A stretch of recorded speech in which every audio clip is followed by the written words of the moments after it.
dando uma passadinha aqui pelo Museu Imperial de Petrópolis, um lugar que nós gostamos muito quando nós viemos ao centro da cidade. Nós gostamos de passar aqui para reabastecer, para renovar, para refrigerar a nossa vida, para conversar com Deus. Hoje está meio complicado aqui, porque é um dia de visita das escolas, mas espero poder transmitir aquilo que Deus colocou no nosso coração. Nós viemos andando pelas ruas, pelo centro da cidade e fazendo alguns questionamentos para Deus, e eu creio que esse questionamento muitas pessoas têm dentro de si, independente do tempo que tem de caminhada com Deus, independente da posição que ocupa, dentro de uma instituição religiosa, independente do seu posicionamento, independente da função, se faz ou se não faz algo no reino de Deus, na obra de Deus. Mas a verdade é que, apesar de nós lermos a palavra de Deus muitas e muitas vezes, a gente fica se perguntando se Deus tem prazer na vida dos seus filhos, que são justos, que são honestos, que andam em integridade de vida e de coração, assim como o próprio Deus falou a respeito de Jó, que ele era um homem reto, sincero, temente a Deus, e se desviava do mal. E nós vemos ali pela história, no capítulo 1 de Jó, que mesmo ele tendo todas essas características, Deus não poupou a Jó de passar por tantos sofrimentos e por tantas angústias na vida, a ponto de perder seus filhos, perder seus bens, perder a sua saúde e, por fim, ainda uma pessoa que estava do seu lado, que deveria dar apoio para ele continuar acreditando, confiando no Senhor, que foi a esposa dele, mandou ele amaldiçoar o Deus dele e morrer. E é nessas horas que a gente vê quem de fato está ao nosso lado, nos apoiando, quem de fato está disposto a nos consolar nas nossas aflições. E nós sabemos que a palavra de Deus diz que o propósito que Deus tem para nós nas aflições é para que nós aprendamos, para que nós sejamos consolados, a fim de poder também consolar os que estão sofrendo. E a gente não pode dizer que o nosso sofrimento é maior do que de ninguém. A gente não pode afirmar que a situação que nós vivemos é a mais desfavorável, até porque todos aqui na Terra estão sujeitos às intempéries, estão sujeitos às dificuldades e obstáculos da vida. E enquanto eu caminhava por vários lugares hoje, eu fiquei pensando um pouquinho no sofrimento de Jesus, e ele é sempre a nossa referência de resignação, a nossa referência de coragem, de determinação no cumprimento de um propósito que Deus tem para a nossa vida. Porque quando Deus tem propósitos elevados, nós podemos ter a certeza de que as provas também serão à altura, as provas serão terríveis, e as provas colocarão a gente diante de situações nas quais nós poderemos ser provados ou aprovados por Deus, reprovados ou aprovados por Deus. E eu fiquei pensando, quando Jesus foi batizado, que ouviu-se uma voz que vinha do céu e dizia, o próprio Deus falando a respeito do seu filho: esse é o meu filho amado, em quem me comprazo. Ou seja, Deus falando do próprio Filho Jesus Cristo: este é meu filho, no qual eu tenho muito prazer. E a gente pensa que quando um pai tem prazer nas atitudes, na vida de um filho, ele vai poupá-lo de sofrimentos. Mas tirando por base o que a palavra de Deus nos diz, nos declara a respeito de Jesus, o Filho amado de Deus, a gente começa a entender que não é bem desse jeito. Porque logo depois que Jesus ouviu essa voz do céu, as pessoas ouviram a voz que foi dita, que foi feita essa declaração a respeito de Jesus: este é o meu filho amado em quem me comprazo, né? E mal poderiam imaginar que logo depois disso, Jesus iria passar por uma prova onde várias áreas da vida dele como ser humano, como corpo, alma e espírito, seriam colocados também em prova. E a Bíblia diz que logo depois de Jesus ter sido batizado, ele foi levado ao deserto pelo Espírito Santo de Deus. Quantas vezes nós achamos que nós somos culpados por estarmos passando por determinados desertos difíceis da gente superar? Outras vezes a gente começa a culpar outras pessoas, achando também que elas são culpadas de nos deixarem no deserto. Mas com Jesus a gente aprende que Deus tem um propósito para todas as coisas, até mesmo no sofrimento, até mesmo na dor, até mesmo durante a prova. Por quanto tempo nós vamos estar no deserto sendo provado por Deus? Nós não podemos dizer, nós não podemos afirmar se um dia, 2 dias, se um mês, vários meses, um ano, vários anos. Mas nós sabemos pela Bíblia que Jesus ele foi levado ao deserto e ali por 40 dias ele não comeu e não bebeu. Eu fico imaginando se algumas pessoas, né, se ficarem um dia sem terem todas as alimentações normais, já ficam desesperadas pela falta do alimento. Tem gente que até treme quando falta comida, né, nas horas corretas, nos horários normais a que ela está acostumada a comer. Agora imagina ficar dias, 40 dias, sem comer e sem beber nada, e ainda por cima ter o inimigo de nossas almas, Satanás, tentando Jesus o tempo inteiro. E ali na tentação do deserto, nós vimos Jesus sendo testado na autoconfiança dele. Nós vemos Jesus sendo provado fisicamente, emocionalmente, psicologicamente e espiritualmente. Tudo isso Jesus passou, mesmo sendo o Filho amado de Deus. E como que ele foi tentado nessas diversas áreas? Ele já estava ali com fome, 40 dias e 40 noites, sem beber e sem comer. E aparece Satanás ali e começa a fazer algumas sugestões para ver se Jesus fugiria do propósito, fugiria daquilo que Deus tinha para ele, porque passando por aquela prova, estaria começando o ministério de Jesus na terra, de milagres, de maravilhas, de prodígios. Mas antes o próprio Deus, mesmo amando o seu filho, colocou ele diante daquela prova. E a gente pode perceber que muitas vezes, quando está muito perto de Deus cumprir um propósito na nossa vida, as provas parece que vão aumentando, né? E muitas vezes a gente acha que não vai ter força para conseguir chegar no propósito final. Mas com Jesus a gente aprende como reagir diante dessas provas e diante das adversidades. Então nós vemos que ali, quando ele estava no deserto, uma das coisas que o inimigo chegou diante dele foi dizendo o seguinte: se tu és o Filho de Deus, transforma essas pedras em pães. Jesus, tendo sua natureza humana, mas também sendo Deus, ele disse: eu e o Pai somos um. Ele poderia lançar mão da sua divindade, do seu poder, para poder realmente transformar as pedras em pães e saciar a fome do seu corpo.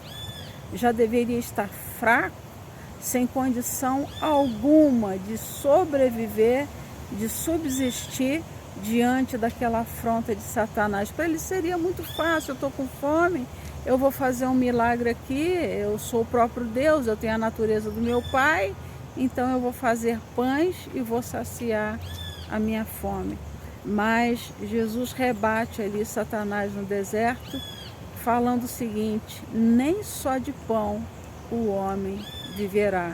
Está escrito.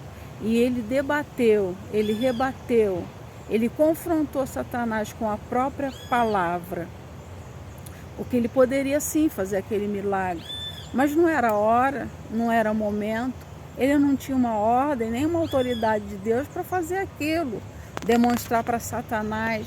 Ele não precisava validar para o seu inimigo o seu poder eterno.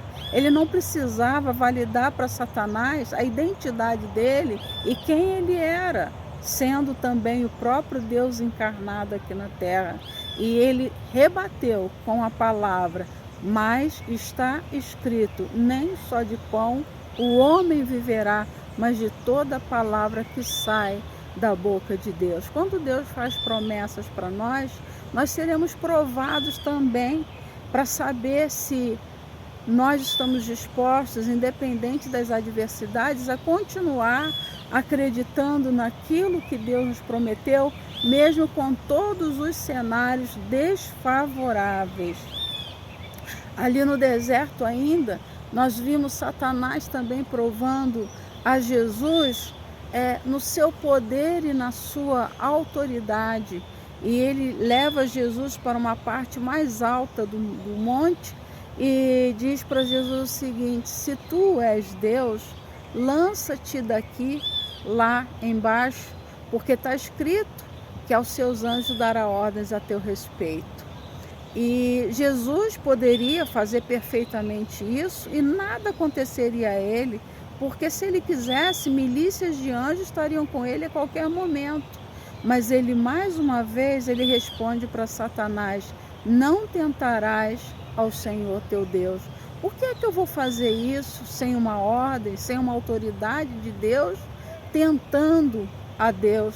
Porque quando nós estamos fazendo algo que é da vontade de Deus, podem vir as afrontas que vierem, podem vir as perseguições que vierem, podem vir palavras de desânimo, quais sejam elas, inúmeras, né? Mas nós não vamos desistir, porque nós sabemos que Deus está conosco, que na hora que nós precisarmos, Ele vai colocar os anjos dele para trabalhar em nosso favor. Nós precisamos ter essa certeza de que os anjos do Senhor acampam-se ao redor daqueles que o temem e os livra. A Bíblia diz em Hebreus 1,14 que os anjos são espíritos ministradores levantados por Deus para servir aqueles que hão de herdar a salvação. Então, quando nós estamos no centro da vontade de Deus, nós podemos passar por perigos diversos, nós podemos passar por situações onde a nossa vida está em risco, mas se nós estamos no centro da vontade de Deus, Satanás sai perdendo, porque Deus dá ordem aos seus anjos a nosso respeito para que nos guardem. Se eu parasse para contar aqui, foram diversas vezes que eu vi a mão de Deus me dando livramento. Foram 10 cirurgias pelas quais eu já passei na vida e em nenhuma delas eu fiquei livre das afrontas do diabo, eu fiquei livre dos ataques de Satanás e no momento da anestesia eles sempre apareciam para tentar me torturar e eu clamava pelo nome de Jesus. E eles tinham que bater em retirada, porque eu estava ali por uma permissão de Deus e eu sabia que eles não poderiam tocar na minha vida, porque Deus estava comigo. Quando a gente tem certeza daquele que nos enviou, quando a gente tem certeza de que estamos fazendo a vontade daquele que nos arregimentou para o seu exército, para as batalhas dele aqui na terra, nós não precisamos temer mal algum. Muitas vezes eu já passei por alguns lugares em horários tarde da noite, saindo da obra de Deus, e quando eu ia passar por um caminho, eu ouvia o Espírito Santo de Deus falando: não passe por aí, vá por outro caminho, vá por outro lado. E eu não tentava ao meu Deus. Poderia ser até um caminho mais curto, ainda que eu tivesse que pegar o mais longo. Eu ia por obediência ao que Deus estava falando comigo, porque eu sabia que ali teria livramento, ali teria provisão e ali teria a manifestação do poder de Deus sobre a nossa vida. E nós vemos também Jesus sendo tentado, né, psicologicamente, quando Satanás ele chega para Jesus e diz: olha, se tu prostrado me adorares, eu te darei todos os reinos da terra. Mas algumas pessoas podem dizer assim: o mundo jaz no maligno, mas quem é o dono da terra é Deus. Sim, Deus criou o planeta Terra, criou os outros planetas, Deus criou os astros. Ele é o dono legítimo de tudo que existe aqui. A Bíblia fala para nós no livro de Salmo que do Senhor é a terra e a sua plenitude, o mundo e aqueles que nele habitam. Mas quando Satanás oferece a Jesus o reinado sobre o mundo, de fato, o sistema é controlado por ele. Então nós sabemos que o sistema, a economia, nós sabemos que muitas vezes a arte, músicas, Satanás ele tem o domínio desse sistema, né? Ele é o dono desse sistema. E quando nós não pertencemos a Cristo ainda, nós fazemos parte do domínio do império das trevas, no qual Satanás é o Senhor soberano desse reino. A partir do momento que nós entregamos a nossa vida a Jesus, nós somos tirados do império das trevas para o reino do Filho do amor de Deus. Ou seja, passamos a pertencer ao reino de Deus. Então nós não precisamos temer quando nós somos de Deus. E ali Satanás tentou ele. Agora fico pensando uma coisa, para uma pessoa que estava ali sendo tentada em jejum 40 dias e 40 noites, de que valeria, de que adiantaria ser dono de alguma coisa, ser dono do universo, né? A palavra de Deus fala que todas as coisas foram feitas por ele, sem ele nada do que foi feito se fez. Ele poderia ali reivindicar Satanás e brigar e confrontar e discutir e falar assim: eu sou o dono do mundo. Mas não foi isso que ele fez, não é verdade? Então Satanás ofereceu: olha, eu te darei os reinos, eu te darei o domínio, se prostrado me adorares. Então Jesus mais uma vez recorre à palavra do seu Pai, ao qual diz: só ao Senhor teu Deus adorarás e só a Ele servirás. Então Jesus nos ensina que nós não devemos temer nada que vem da parte do nosso inimigo sobre as nossas vidas. Mesmo quando ele questiona aquilo que Deus colocou sobre nós, mesmo quando ele questiona os dons e a vocação que estão sobre nós, e se tem uma coisa que o diabo faz, é usar pessoas para questionar quem nós somos em Deus. Jesus era Deus? Era. Jesus criou o mundo juntamente com Deus? Criou. Jesus era o criador do universo com Deus? Era. Mas ele não tinha necessidade de fazer isso para reafirmar o seu poder, assim como nós também não temos necessidade de ficar dando satisfação a ninguém para mostrar para as pessoas quem nós somos em Deus. Nós somos escolhidos, nós somos lavados, nós somos remidos pelo sangue de Jesus, nós somos nação santa, sacerdócio real e povo adquirido, propriedade exclusiva de Deus. E se nós entendermos e admitirmos essa nossa identidade em Deus, nada e ninguém poderá tirar isso de nós, nem as dificuldades, a falta de dinheiro, porque ali Jesus, sendo rei, sendo dono do ouro e da prata, ele poderia, com um só sopro da sua boca, acabar com Satanás. Assim como muitas vezes, quando nós somos afrontados, quando nós somos perseguidos, injuriados, caluniados, uma palavra nossa, que estamos debaixo da justiça, da integridade de Deus, acabaria com aqueles que nos afrontam. Mas Deus não quer que a gente faça isso, porque Ele diz na sua palavra: minha é a vingança, diz o Senhor, e eu retribuirei a cada um segundo as suas obras.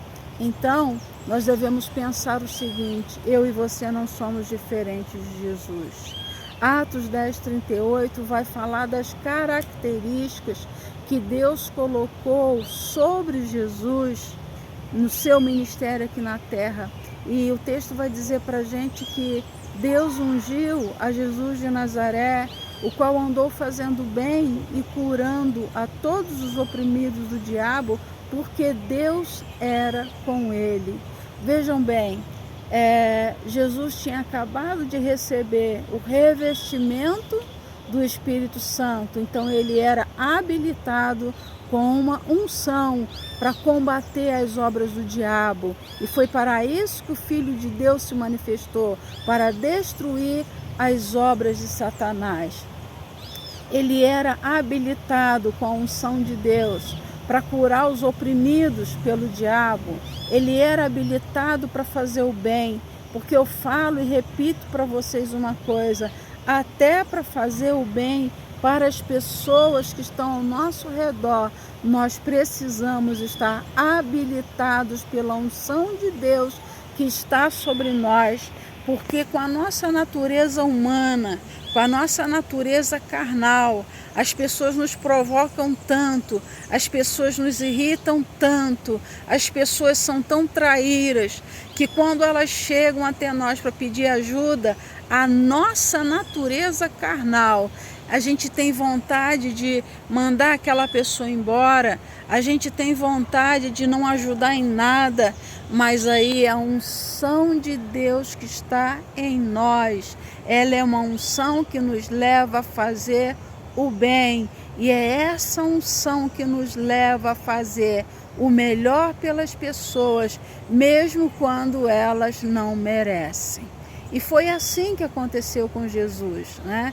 Ele teve a oportunidade ali, na tentação do deserto, acabar com Satanás de uma vez por todas, mas ele não fez, porque ele não veio a essa terra para naquele momento julgar a Satanás e determinar ou decretar, né, a derrota dele. Ele estava ali só para mostrar que ele venceu como homem e que nós também podemos vencer. Daí ele disse que no mundo nós teremos aflições, mas nós deveríamos ter bom ânimo, porque ele venceu o mundo. E aqui nós podemos entender também o mundo como o sistema que hoje é dominado por Satanás. O mundo jaz no maligno. Como se não bastasse Jesus ser provado em todas essas áreas pelo nosso arqui-inimigo, né, que é Satanás, ele também foi provocado por algumas pessoas que não entendiam o propósito dele aqui na terra. E uma dessas pessoas foi Pedro, o apóstolo Pedro. Quando Jesus falava para os seus discípulos, né, dos seus planos e dos seus propósitos aqui na terra. Vamos deixar as crianças do colégio passar aqui. Tem uma turminha boa hoje, vários colégios fazendo visita aqui no Museu Imperial de Petrópolis. A gente sabe que adolescente fala pra caramba, né? E ficam super empolgados. Então deixa eles passarem aqui que a gente continua. Pedro, ouvindo Jesus falar sobre o plano que Deus tinha para a vida dele, que convinha que o Filho do Homem fosse a Jerusalém, que ele padecesse, que ele fosse crucificado. Pedro, então, não entendendo ainda aquilo que Jesus havia falado com eles, diz o seguinte para Jesus: Mestre, de maneira nenhuma isso te acontecerá. E o mais interessante é que Jesus não fala nada para agradar Pedro. Ele não tem necessidade de agradar as pessoas quando as pessoas acham ou pensam que nós temos que fazer a vontade delas. E essa lição ele deixou muito claro para nós nesse episódio onde Pedro fala isso, Senhor, de maneira alguma. Ou seja, Pedro estava sendo ali usado pelo próprio diabo para ir contra aquilo que já estava pré-determinado que iria acontecer com Jesus e estava registrado nas Escrituras, principalmente no livro do profeta Isaías, que ele ia padecer, um homem experimentado em dores. Tudo isso estava escrito, mas Pedro, achando que fosse convencer e dominar Jesus, ele fala, de maneira alguma vai te acontecer. E Jesus, no momento, não passou pano para Pedro. Jesus não perdoou, Jesus não pensou nas palavras, mas simplesmente disse para Pedro, arreda-te de mim, Satanás, porque tu não compreendes os planos de Deus. Às vezes, não é ser ignorante, mas a gente tem que deixar muitas pessoas de lado. E quando nós não podemos falar nada, porque Deus muitas vezes não permite, a melhor coisa que nós podemos fazer é ficar calado e deixar tudo na mão de Deus, porque no tempo de Deus, o próprio Deus vai nos justificar, o próprio Deus vai mostrar o propósito que Ele tem na nossa vida e que nós não nascemos para satisfazer a vontade de homem algum. Eu me lembro uma vez quando nossa mãe era viva, não uma, mas algumas vezes que nós víamos visitá-la, e sempre fui convidada para participar de alguns eventos, ir na casa das pessoas orar. E às vezes ela queria que nós fôssemos a alguns lugares com ela e eu perguntava para Deus se era para ir e ele falava assim, não vá naquele lugar. E minha mãe infelizmente tinha essa dificuldade de entender, porque pelo coração dela eu deveria ir em qualquer lugar onde alguém estivesse precisando de oração. Mas nós devemos obedecer a Deus e não aos homens. Eu não poderia obedecer ao que a minha mãe estava me falando, indo contra aquilo que o Espírito Santo tinha falado para mim. E mais uma vez nesse sentido, a gente também vê isso na pessoa de Jesus, quando ele realizou o primeiro milagre, que foi num casamento, a multiplicação de água em vinho. A mãe dele chega para ele e diz para ele assim, olha meu filho, o vinho acabou e as pessoas não têm o que beber. E Jesus responde para sua mãe, e quando a gente olha do ponto de vista humano, parece que ele deu um fora e ele foi um filho mal educado. Mas a gente olhando pelo lado espiritual consegue entender. E Jesus responde para a própria mãe dele, mulher, que tenho eu contigo? Ainda não é chegada a minha hora. Porque Jesus estava aqui na terra debaixo de uma ordem de Deus. E ele tinha que obedecer. E nós, seguindo o exemplo de Jesus, temos que aprender também o caminho da obediência, mesmo quando as pessoas querem que nós façamos a vontade delas.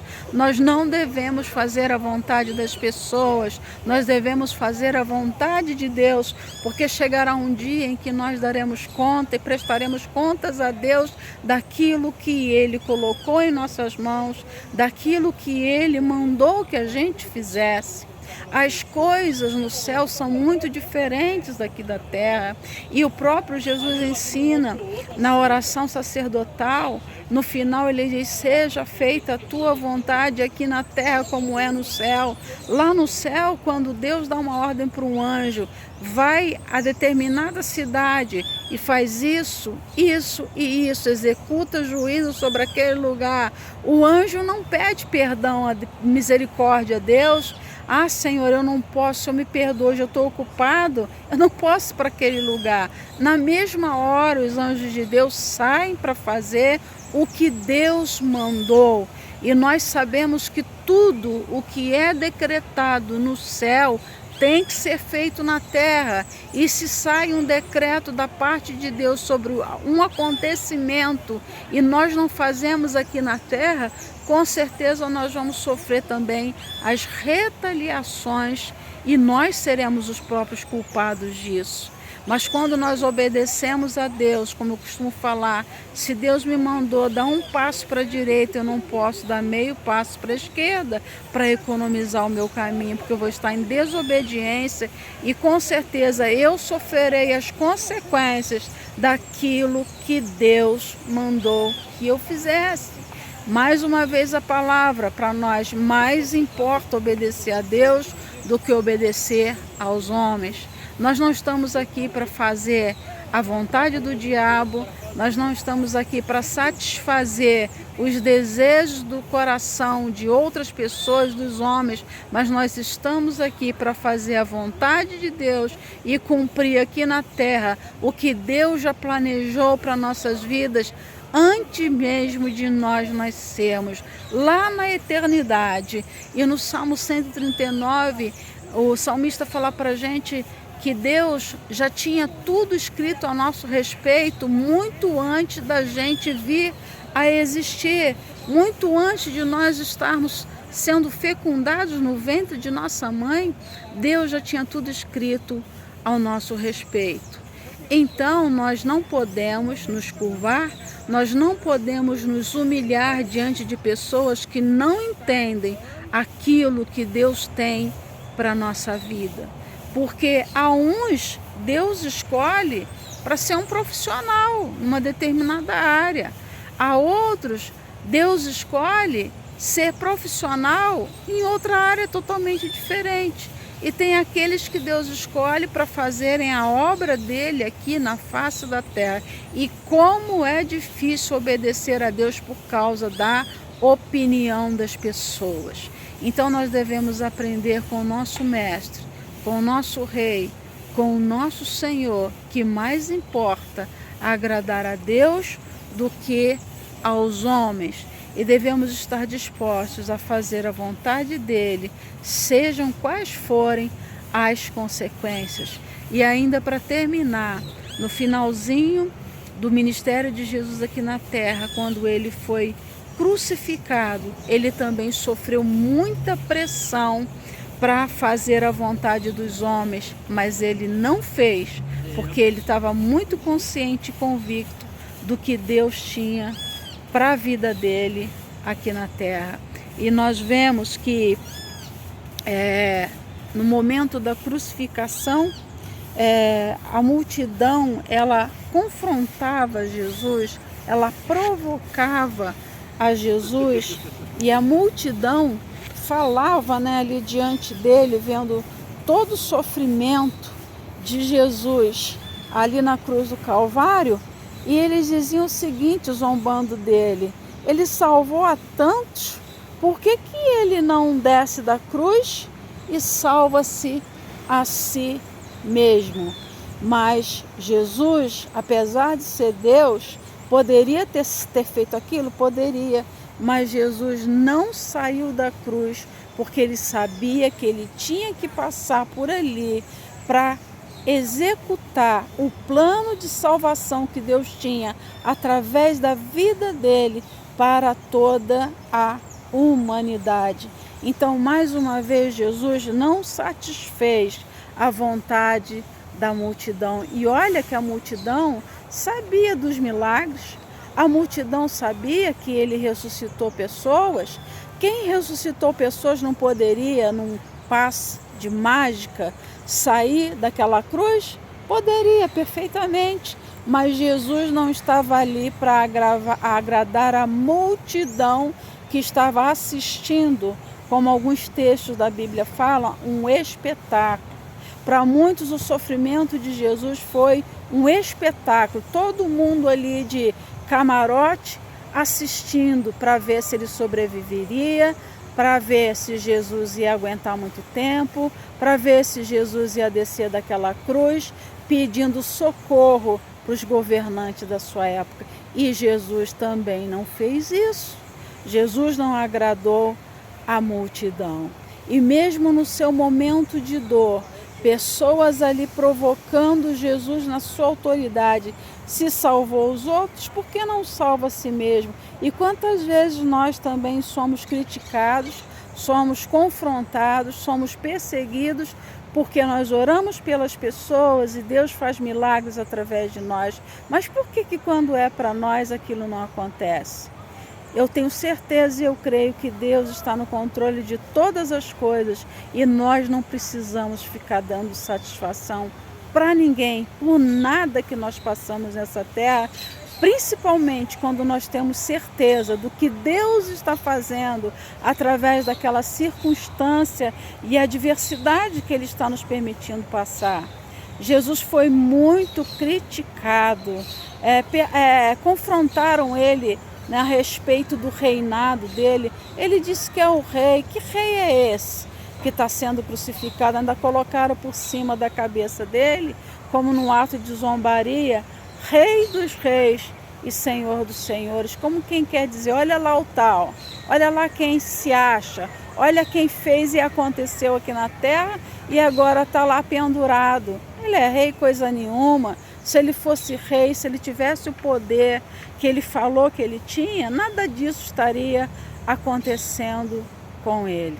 E foi assim até o último momento, porque Jesus sabia que ele tinha que sofrer, padecer, derramar seu sangue, para que, inclusive, aqueles que zombaram dele pudessem ser salvos.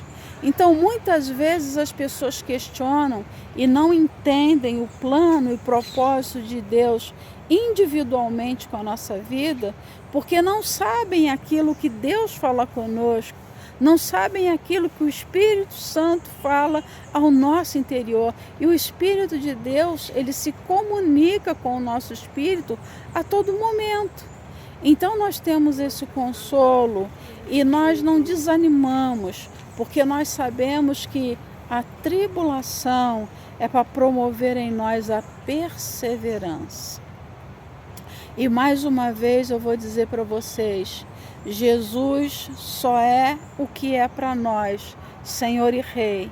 Jesus só é nosso advogado, porque Ele pagou um alto preço para chegar a essa condição.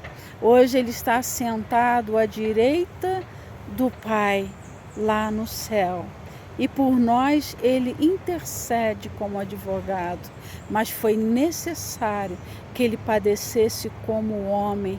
E a Bíblia diz que nós não temos um sumo sacerdote que não possa se compadecer das nossas necessidades, das nossas dificuldades, mas um que, como nós, em tudo foi tentado, mas sem pecado. E a Bíblia diz também que Jesus, passando por aquelas aflições, passando por aquelas situações tão constrangedoras, Ele, como ovelha muda, Ele não abriu a sua boca. Se tem uma coisa difícil e complicado para nós como seres humanos, é ficar de boca fechada quando somos afrontados, quando somos caluniados, quando somos injuriados. Mas nós temos que aprender com Jesus, que como ovelha muda foi levada ao matadouro e Ele não abriu a sua boca, porque Ele tinha convicção de que seu Pai no céu estava aprovando tudo o que Ele estava fazendo. E o mais interessante que eu vinha pensando pelo caminho, quando a gente passa por certas coisas que deixam a gente triste, que Jesus ele teve outros irmãos aqui na terra. Maria e José tiveram outros filhos. E a própria Bíblia fala para nós que Jesus não teve honra na sua própria terra. A Bíblia fala que os próprios irmãos de Jesus não acreditaram nele. Depois de um tempo, a gente até vê futuramente, né, um irmão de Jesus que provavelmente tenha escrito a carta de Judas, né, e a gente pode imaginar que eles tenham seguido a Jesus. A gente vê no livro de Atos também a mãe de Jesus e seus irmãos, mas por um momento, até seus irmãos, até a sua família duvidou da identidade eterna de Jesus. Se aconteceu isso com ele, com certeza acontece com a gente. Se aconteceu com o Filho de Deus, o único Filho de Deus, o Filho amado em quem ele tinha prazer, e isso não tirava de Jesus todo o amor que o seu Pai tinha por ele, assim como acontece com a gente. Deus nos permite passar, não é porque ele nos ama, é porque os planos dele são mais altos que os nossos e os caminhos dele são melhores que os nossos. E no final, nós sabemos que o nome de Deus, o nome de Jesus, há de ser glorificado através da nossa vida. E Paulo fala que se é certo que com Jesus padecemos, com ele também seremos glorificados. Vamos perseverar, vamos continuar firme. E a Bíblia diz que aquele que perseverar até o fim, esse será salvo. Não vai existir um dia na terra, enquanto nós estivermos vivos, em que nós não passaremos por uma prova, por uma tentação, seja da parte do diabo, seja um confronto da parte das pessoas, ou seja um teste da parte de Deus. E é isso que vai nos habilitar, vai nos dar direito a receber a coroa da vida e um nome que só nós e Deus conheceremos. E uma das coisas que eu gostaria muito de ouvir da parte do meu rei é a seguinte frase: sobre o pouco foste fiel e sobre muito te colocarei. Porque diante de Deus não são coisas materiais que nos qualificam, não são diplomas que nos habilitam, mas é a aprovação de Deus, a unção de Deus sobre nós. E essa unção que quebra todo jugo, quebra toda opressão, é ela que nos ajuda a enfrentar Satanás, as pessoas, os nossos inimigos e aqueles que duvidam de quem nós somos em Deus. Pense nisso e saiba que tudo, assim como foi com Jesus, coopera para o bem daquele que ama ao Senhor. E nós vemos, para terminar, Hebreus 11, falando sobre a galeria dos heróis da fé.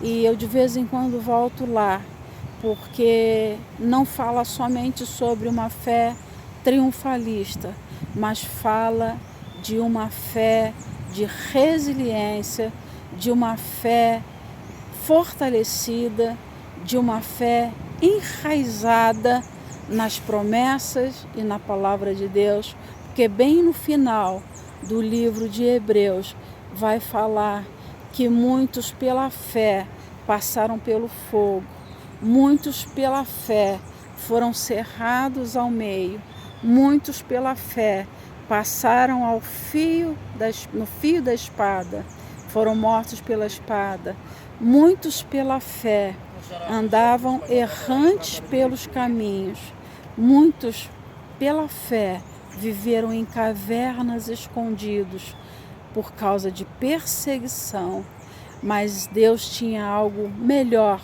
preparado para eles. E lá em Hebreus, no finalzinho, vai falar que muitos desses heróis da fé morreram sem receber a promessa de Deus, mas creram até o fim das suas vidas. Que Deus abençoe a sua vida e a minha vida, nos dando coragem, força, determinação e resiliência. E ainda que nós estejamos remando contra a maré, ainda que nós estejamos esperando contra a esperança, e ainda que o mundo inteiro esteja contra nós, no exercício do propósito que Deus tem para nós, que a gente nunca desista, porque um dia nós daremos conta ao justo juiz e nós não poderemos culpar a ninguém nessa terra de não termos feito aquilo que Deus pediu, que Deus colocou em nossas mãos, que Deus ordenou que nós fizéssemos. Que possamos avançar no conhecimento e na graça de Deus e, como o apóstolo Paulo, possamos dizer: a tua graça me basta, porque o teu poder se aperfeiçoa na minha fraqueza. Às vezes nós não temos forças em nós, não. Muitas vezes nós não temos força nenhuma. Muitas vezes a gente acha que não vai conseguir ser aquilo que Deus gostaria que nós fôssemos, mas quando nós lembramos que o poder não vem de nós, o poder vem dele, e é o poder dele que opera em nós e faz com que nós consigamos realizar o que ele coloca em nossas mãos, porque dele é o querer e dele é o realizar. Precisamos descansar nisso, que quando algo é da vontade de Deus, ninguém pode impedir, ninguém pode atrapalhar. Circunstância ou adversidade alguma pode ser empecilho, porque quando Deus quer, o Deus Todo-Poderoso deseja algo para a nossa vida, Ele mesmo executa. Ele mesmo faz através de nós. Muitas situações nós podemos orar e colocar diante de Deus, e através da oração Deus muda alguns quadros aqui na terra, mas quando algo é determinado, é decretado por Deus no céu, ninguém na terra tem o poder, a capacidade ou a ousadia de ir contra o que Deus decretou lá no céu e na eternidade ao nosso respeito. Mantenhamos firmes essa promessa do Senhor para cada um de nós, que aquele que fez a promessa é fiel para cumprir. Que o Senhor te abençoe, que o Senhor te guarde e que Ele te fortaleça nessa reflexão da nossa caminhada aqui dentro do pátio do Museu Imperial de Petrópolis. Que o Rei dos Reis, o Senhor dos Senhores, o Soberano, possa nos dar graça sobre graça, para que possamos subsistir no dia mau. Amém.